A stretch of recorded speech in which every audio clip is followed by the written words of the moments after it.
nainot, pirming nanginginutan. Always number one. Always number one. DCGB 729 kHz. Enot sa Bareta. Enot sa Gabos. Member KBP, kapisanan ng mga broadcaster ng Pilipinas, oras mga tugang alas 12:04. Ipinipresentar kan Radyo DCGB ang kabilugan kan mga baretang kinalap kan pinagsarong puwersa kan News Center asin Mega Force Patrol. DCGB Bareta alas 12. DCGB Bareta alas 12. Mga pinakahuling pangyayari sa Kabikolan, sa nasyon asin ibang parte kan kinaban. Ibabareta na ngunyan. DCGB Bareta alas 12. Ngunyan ang sa inyong tagapagbareta. Marahay na ito mga tugang Sabado po ngunyan. Petsa 22 sa bulan kan Pebrero 2025. Ini pong bareta alas 2 asin kami ang sinong magiging mga tagapagbareta. Ako po, si Jasmine Balolo. Ako man po si Mardila Daingiba. Enot sa headlines at ang darakulang mga bareta ngunyan sa lado lokal. Produksyon nin Sirang Tamban ulaw-ulaw sa Bicol Region. Naglangkaw kan 2024 sigon sa BFAR Bicol. Lawas kan 9 anyos na aki na inanod kan baha sa barangay Bongga, Bakakay, Albay na kuan nakasubagong aga na wara na nin buhay. Duwang personang natrap sa salog sa barangay Basud, Malilipot, Albay, matrayumpong na isalbar ka mga otoridad. Mga preparasyon para sa Mayo 12, 2025 eleksyon. Kan Comelec Legazpi nakalatag na. Sa lado nasyonal, special session dahil nakaipuan para mapunan kan Senado ang impeachment trial kay VP Sara Duterte. Mas dakol na lunadan pang aire gikan sa BFAR nakadeploy sa West Philippine Sea. Kaso nin dengue sa nasyon nagitangas nin 56% sigon sa Department of Health. Transportation Secretary Vince Dizon nabaldi sa bagulbol na pag-release kan plaka nin mga lunadan. Sa ibang nasyon, pampasaherong eroplano sa Brazil nag-emergency landing matapos na tamaanin bayong. Baretang Sports, Gilas nakatutok sa New Zealand para sa number 1 spot sa Group B kan 2025 FIBA Asia Cup qualifiers.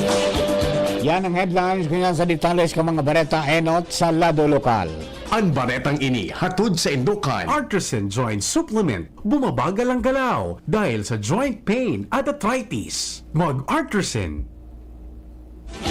Sa detalles ka sa tuyang mga bareta sa lado lokal, nagkaigwanin paglangkaw ang produksyon ng Sirang Tamban ulaw-ulaw sa Bicol Region kan taon 2024 kumpara kan 2023. Inan impormasyon ay tinao sa DCGB News ni Bureau of Fisheries and Aquatic Resources o BFAR Bicol Regional Director Ariel Pioquinto kung saan basado sa saindang datos naglangkaw ang produksyon ng sardinas sa riyon kaiba na ng volume ng sira na nadadakop na uminabot sa 40,000 metriko tonelada na masalangkaw ng size 1,000 metriko tonelada kan taon 2023. Sinabi ni Pioquinto na namumundo siya sa mga bareta na may nasasayang na lawlaw sa nagkapirang parte kan riyon kung kaya nahiling niya ang pangangaipo nin pagdugang sa mga post-harvest facilities para maging sufisyente ini in kaso mayalangkaw na volume ng mga nadadakop na lawlaw. Pigpapakusugman kang BFAR Bicol ang saindang koordinasyon sa mga lokal na gobyerno asin sa Philippine Fisheries Development Authority para man sa pag-establisar ni mga mas dakulpang cold storage facilities sa riyon. Sigung kay Pioquinto, dakulang tabang man ang nagluwas na impormasyon na pwede nang i-export ang nasabing sira makalis na makaibanan ini sa Codex Alimentarius Commission o CACE International Food Standard. Ang baretang ini hatod sa Indukan. Plemex for Kids. Mommies, agapan agad ang ubo at plemang nakabara. Pambatang lagundi. Plemex! Na-recover na kasubagong aga kan mga otoridad an wara na nin buhay na lawas kan 9 anyos na aki na inanod nin baha kasuhapon sa barangay Bongga, Bakakay, Albay dahil sa makusog na pag-uuran dara kan shear line. Sa informasyon na nakuha kan DCGB News, nakuha ang lawas kay ni sa salog na sakop kan barangay Hindi, nagkapirang metro ang distansya hali sa pinaghalean kay ni. Matatandaan na kasuhapon kan enot na makuha kan mga personahes kan Bureau of Fire Protection as in Philippine Coast Guard, ang lawas kan sa iyang 60 anyos na lola na pigmidbid na si Viole Belga. Sigun sa mga nakahiling kan pangyayari, napalos an aki as in naulog sa kanal sa nasabing barangay as in pigbalo na isalbar kan sa iyang lola, alaga dahil sa makusog an suulog kan tubig, parehas ining inanod sa gud na makuaan mga lawas kaini na wara na nin buhay. Mataryumpong na isalbar ka mga personalis kan Coast Guard Station Albay, katuwang ang Coast Guard Mobile Team Malilipot at saan duwang residentes kan Barangay 4 Basud Malilipot Albay na natrap sa salog kan Tiagaw kasuapo na hapon. Ini ang impormasyon na pigpaluwas kan CGS Albay sa pangenot ni Commander Captain Julian Bayawa Jr. kung sa naging makaskas ang koordinasyon asin pagresponde sa sitwasyon dahilan man para salbadong makabalyo ang duwang mga biktima.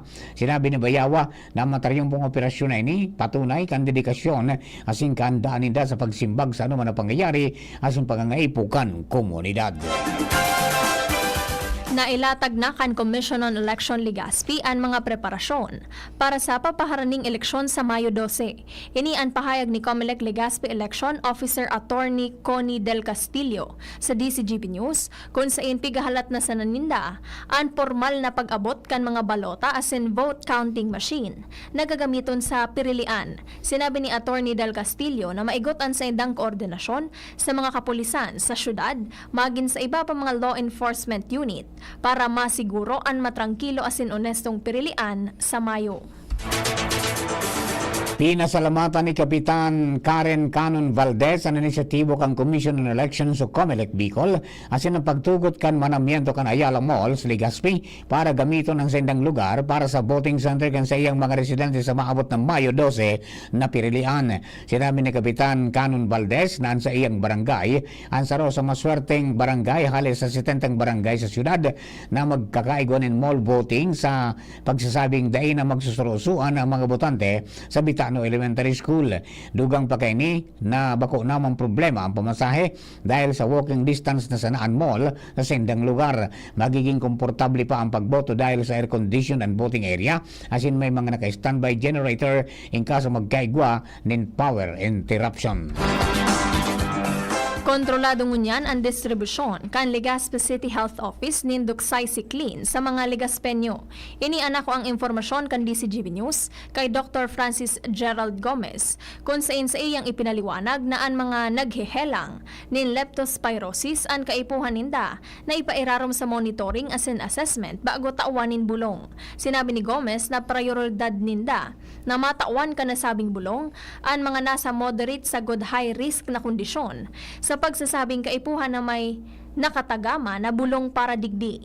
Mientras na pigrekomendar ni Dr. Gomez ang paggamit nin mga alternatibong bulong na may parehong epekto. Sigon kay Dr. Gomez, padagos an sa indang monitoring kan mga salud, kan mga Legazpenyos para man sa magkakanigong pagtao nin asistensyang medikal. Sa iba pang baretang lokal, naresibina kan 515 na mga albayanong persons with disability, solo parents as in senior citizens, ang kantidad na 3,000 pesos sa naman lain na produkto sa iraram kan walang gutom program kan Department of Social Welfare and Development Bicol. Sigung kay DSWD Bicol, walang gutom program regional focal person, Cheryl Lofamia, ang listahan na hali sa mga Municipal Social Welfare and Development Office na pigpairaraman sa magkakanigong validasyon asin assessment. Sinabi ni Lofamia, kaibanan sa mga ipigtaon ninda ang kabangang sako nin bagas, sarong train nin bunay, mga gulayon, prutas, lana, asin iba pa. Kaibanan sa mga polisiya kanahensya, iyo ang pagbawal na ipabakal asin ipanao, dahilan taan mga mapapatunayan na nagbaylar digdi sarong ground para mahali sinda bilang benepisyaryo kan programa. Inaprobara na kan Committee on Tourism, Culture and the Arts kan sangguniang panlawigan kan Albay ang Municipal Ordinance No. 003-2025 kan Daraga manungod sa pagpataw nin tourism ecological fee sa mga pasyaran sa munisipyo. Sa nangyaring pagdangog kan komitiba kanakalihis na aldaw, katuyuhan kaining mapakusog ang sistema para sa pagkolekta nin mga bayad sa mga turista mantang pagtaonin nagkapirang mga exemptions as in discounts sa mga residentes kan banwaan as in nagkapirang grupo. Kaibahan sa mga dai na magbabayad kan ecological fee. Ang gabos na residentes kan 54 barangay sa munisipyo. Mga aki na dai masobra sa 3 feet ang langkaw. Mga turista na nagkakaigwanin scientific o academic research, asin mga imbitado kan lokal na gobyerno kan daraga. Papatawan man in discount ang mga estudyante hali sa pagtaraning na lugar. Persons with disabilities, senior citizens, asin solo parents, alagad kaipuhanindang magpresentar nin ID. Mientras tanto, sobra sa 776,000 na kantidad ng illegal na droga ang nakumpiskar kan Police Regional Office 5 sa sarong aldaw na operasyon sa reyon. Sa akumplisimento na pigpaluwas kang komandansya, sobra 114 gramo ng shabu ang sedang nakwa hali sa 8 personang nadakop sa Pigya Lansar na anom na bypass operation. 26 na mga personang may pigkakampang na kaso ang naaresto, saro ang dahilan sa bako dokumentadong badil, sarong armas ang nakumpiskar asin saro man ang voluntaryong pig surrender sa mga otoridad. Siniguro ng PRO 5 Regional Director Police Brigadier General Andre Perez Dizon na magapadagos ang sindang mga kampanya kontra illegal na droga asin kriminalidad sa Manila na parte kan riyon para sa kaligtasan kan mga Bicolano. Sa giraray na nakuha kan Bicol University ang kampyonato sa kakatapos pa sa ng Regional State Colleges and Universities Athletic Association Games 2025. Ini ang maugmang anunsyo kan universidad kung sa inakakuasindaan nin kabilugan na 132 na gold medal, 73 na silver asin 83 na bronze medal. Nasa ikaduwang pwesto naman ang Camarines Sur Polytechnic College na may natipo na 47 gold, 33 na silver asin 28 bronze medals. Mientras na ang Central Bicol State University of Agriculture ang nasa ikatulong pwesto na may 44 gold, 40 silver asin 33 na bronze medal. Ang mga nanggana sa kompetisyon ang marepresentar sa Bicol Region sa 2025 National Squaa Games nagigibuon o nagigibuhon sa Camiguin Island sa mga masunod na aldaw.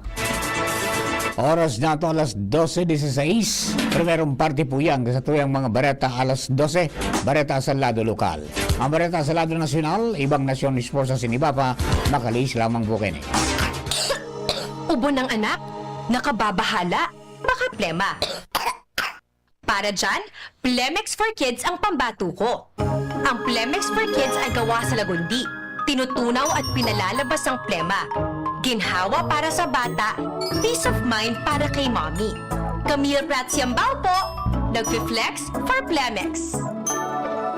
Ang batang lagundi, Plemex! Vitex Segundo L is the generic name of Plemex for kids. If symptoms persist, consult your doctor. Mommies, agapan agad ang ubo at plemang nakabara. Pambatang lagundi, Plemex! Coronavirus ba ang hadlang sa pag-aaral ninyo? Andito na ang Southern Luzon Technological College Foundation Incorporated ay gumawa ng hakbang sa mga gustong mag-aral sa junior, senior high school at kolehiyo. Ang SLTCFI ay handang umagapay sa mga mag-aaral upang may pagpatuloy ang kanilang pag-aaral at pagharap sa new normal o sa makabagong panahon na ating kinakaharap. Sila ay nag-o-offer ng flexible blended learning o online or offline/modular classes. Kung may sapat na gadget o may maayos na internet connection, maaari niyang piliin ang online classes. At kung ang estudyante naman ay walang sapat na gadget at walang maayos na internet connection, maaari niyang piliin ang offline/modular classes. Sa ganitong paraan, malaki ang matitipid ng mga magulang, wala na silang iisipin na pamasahe, baon at iba pa na kinakailangan. Ngayon, mas magagabayan palalo ng mga magulang ang kanilang mga anak at higit sa lahat, masisiguradong mapaprotektahan pa sila sa mga pwedeng masagap sa labas tulad ng COVID-19. SLTCFI course offered junior high school, grade 7 to grade 10, senior high school, grade 11 to grade 12 with academic track, STEM, GAS, ABM, and HUMSS. College, Bachelor of Secondary Education, majors in English, Mathematics, and Filipino. Bachelor of Technical Vocational Teacher Education Program, Bachelor of Science in Business Administration, major in Human Resource Development Management, major in Business Process Service Management, and major Major in Financial Management, Bachelor of Tourism Management, Bachelor of Science in Computer Science, Bachelor of Science in Information System, Associate in Computer Technology. What are you waiting for? Enroll now in our online registration. Visit www.sltcfi.com/ENROL. And for more information, please contact us at 0977-147-3488. Basta SL, wow! Mga tugang, abangan ta ang paglunsar kan pinakabagong programa digdi sa DCGB Radio. Ang programang mahatod ning mga impormasyon, mga istoryang kapupurutan nin inspirasyon na naidulot kan pagtatrabangan nganing maiangat ang pagkabuhay kan mga Bicolanong para omang benepisyaryo sa maabot na ika-24 kan Enero 2025 alas 10:30 hasta alas 11 nin pagkaaga. Magantabay asin maghinanyog sa kape asin baretang agraryo.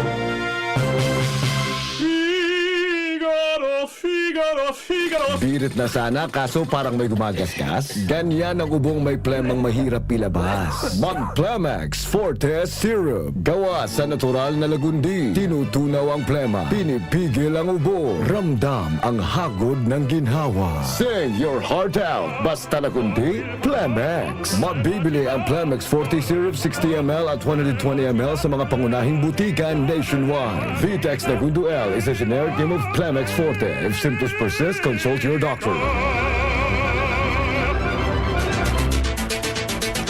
Sa bareta niya to sa lado nasyonal, dahil nakaipuha na magpapod nin special session si Presidente Ferdinand Marcos Jr. o nin kasuguan halis sa Korte Suprema para mapunan kan Senado ang impeachment trial ni Vice President Sara Duterte.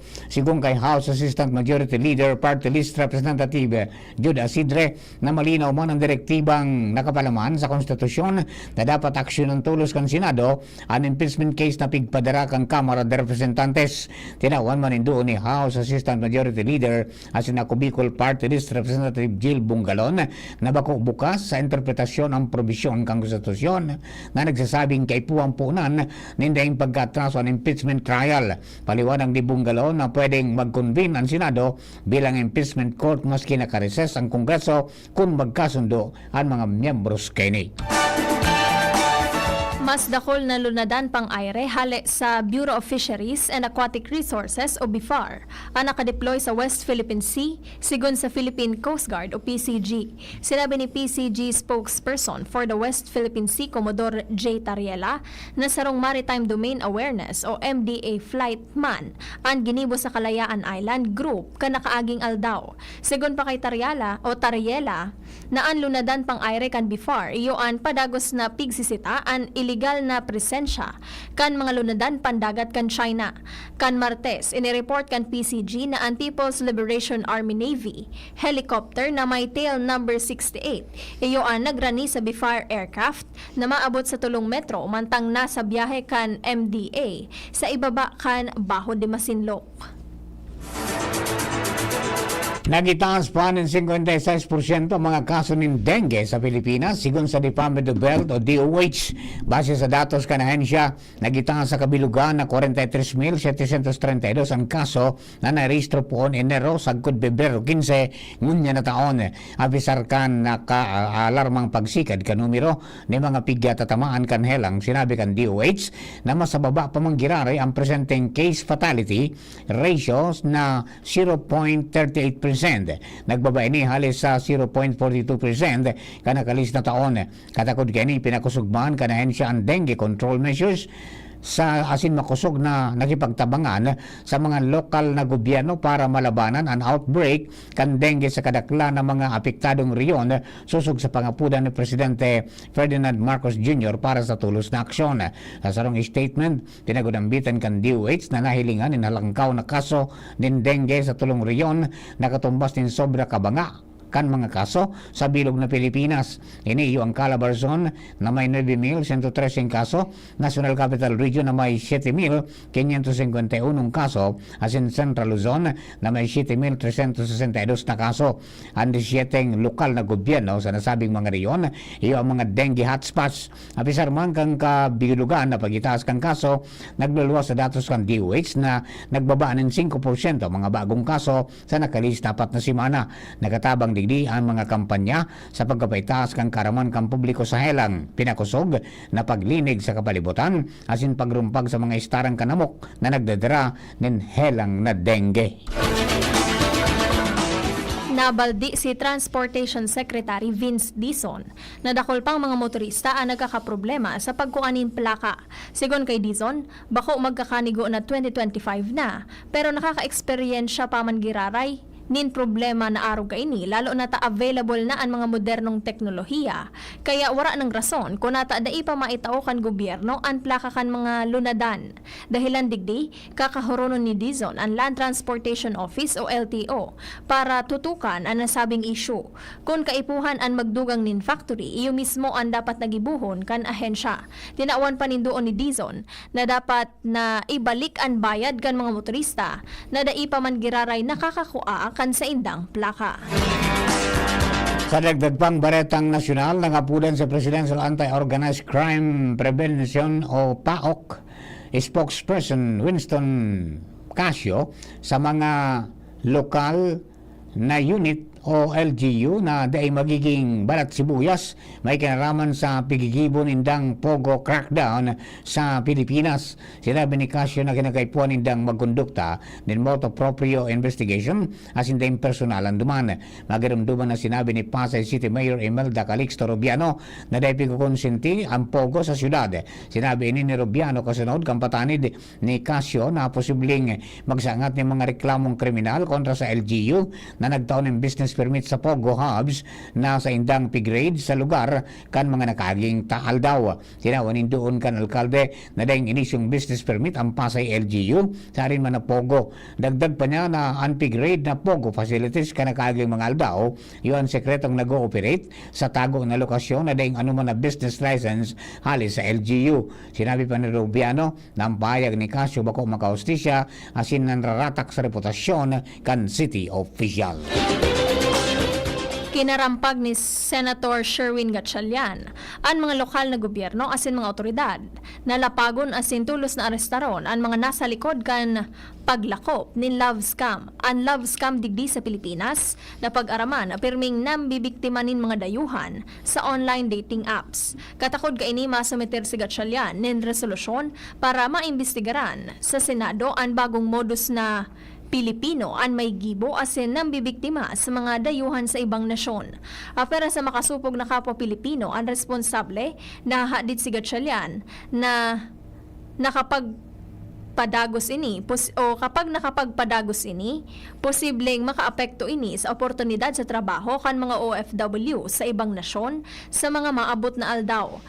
Pipahiro kan Senador ang Philippine National Police o PNP as a National Bureau of Investigation o NBI na makipagtabangan sa mga law enforcement agencies kan ibang nasyon para dagos ng makortar ang criminal activities sa Pilipinas. Sa barata niya sa ibang nasyon, napilitan na mag-emergency landing ang sarong pampasayarong eroplano sa Brazil matapos na tamaan ng bayong ang natubangan kay ni. Narapak ang inuta na parte kan Airbus A321 matapos ang pagtama ng sarong bayong. Base sa investigasyon, mina-take off pa sana ang LATAM Airlines sa Galeão Airport sa Rio de Janeiro asin pasiring ko tainin sa Sao Paulo na kanto minama ang bayong. Dahil man nalugadan sa mga pasayero asin crew kan nasambit na eroplano asin ligtas na nakaluwas ng eroplano matapos na ini mag-ugpa. Baretang Sports, isisentro kan Gilas, Pilipinas ang sa indang atensyon sa paglaban sa New Zealand ngunyan sa Auckland para sa number 1 spot sa Group B kan 2025 FIBA Asia Cup qualifiers. Patas ang Gilas asin Tall Blacks sa 4-1 na kartada sa indang grupo. Sigon kay Gilas coach Tim Cone na solamenteng pwede nindang gibuhon sa ngunyan iyoan umabante asin magiging matibay sinda. Inian pangako ni Kon matapos an 84-91 nakadaugan kan gilas sa Chinese Taipei kan Webes sa home court kan kalaban. Duminoko ang gilas sa Taipei para sa primerong pagkadaog kay ni sa 2025 FIBA Asia Cup qualifiers. Dahilan digdi napatod an unbeaten campaign kan gilas sa 4-1 na baraha asin nakatana nin primerong kadaugan sa Taipei sa primerong pagkakataon poon kan 2013. Maski pa non-bearing na sa Pilipinas ang laban dahil laog na sinda sa mismong Asia Cup sa Jeddah, Saudi Arabia sa Hulyo. Makulog pa man girara ini para kay Kon. Sa satuyang bareta sa Siyensya at Teknolohiya, sarong team ng researchers sa pangenot ni Bed Podel asin Wayne J. Lee ang nag-develop ng sarong compact thermoelectric generator na nakakapag-generate ng mga sobrang enerhiya bilang sarong kapag-kinabang na elektrisidad. Ang nasabing ekipahe nagagamit ng semiconductors na ipigbugtak sa mga tambutso ka mga bihikulo para epektibong makuhaan enerhiya digdi. Makalis ang proseso kaya kaining makapagprodusir ng enerhiya ng sagod sa 40 watts para magamit sa pagpapailaw ng bumbilya. Sa presente padagos pa ang pag-aadal ka mga researchers kini kung paano mapapadakol asin mapapalangkaw ang enerhiya na mapoprodusir kini.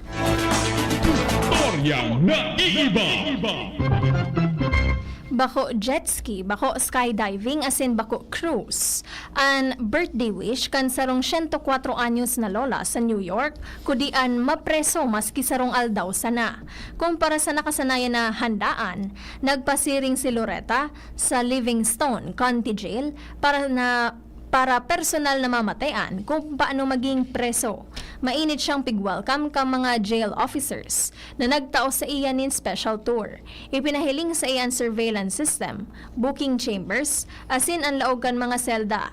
Dahil sa espesyal sa iyang pagbisita, may bonus pang coffee asin cake para sa iya. Bago magluwas sa kulungan, winalat ni Loretta an sa iyang sikreto para sa halawig na buhay, an mag-focus sa diri asin dai makiaram sa buhay kan iba. Pebrero 22, 1889 o 1889, kampinunan ni Dr. Jose Rizal ang pagsurat sa grupo nin mga jóvenes na kababaihan sa Malolos bilang pagsuporta sa plano na magkaiguan ng eskwela kada banggi. Ani na pod na Women of Malolos, kompuesto ng 20 kababaihan, hali sa mga prominenteng Chinese-Filipino na pamilya sa Malolos, nagpirma asin prenesentar ang surat kay Gobernador General Valeriano Weyler na naghagad na tugutan sinda sa nasabing plano kung saan makakanood sindang magtaram kan lingway kan mga Kastila. Sa ibong kanday pagtugot ni Father Felipe Garcia sa giraray sindang nagapilar sa Gobernador General, sagod na tugutan sinda sa kondisyon na si Senyorita Guadalupe Reyes ang gigibo na para tukdo, mantang gigibo ini sa aga asin bako sa banggi. Dahil ang kini sinugo ni Dr. Jose Rizal si Marcelo Etz del Pilar na ipaabot ang surat sa mga maisog na babae ka Malolos bilang pagsuporta sa naging trayumpo kini.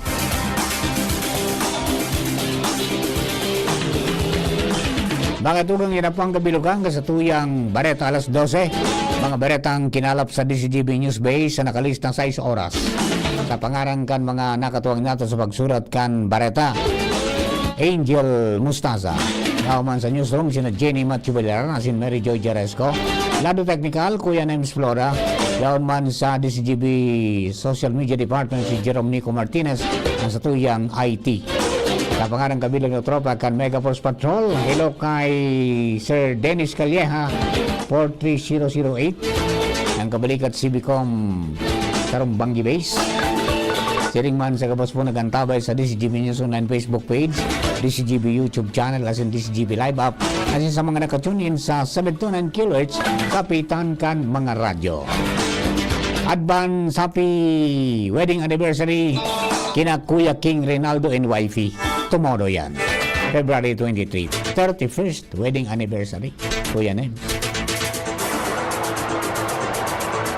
Bueno, mga tugang, happy weekend! Kami po ang sila mga naging tagapagbalita. Ako po si Jasmine Baloloy. Ako man po si Mardila Daing Iba. Thank you for keeping us company. God bless the Philippines.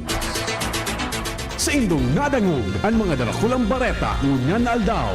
Ang tabayan ng giraray sa aga, ang sarupang edisyon, kan DCGB, Bareta alas 12. Abangan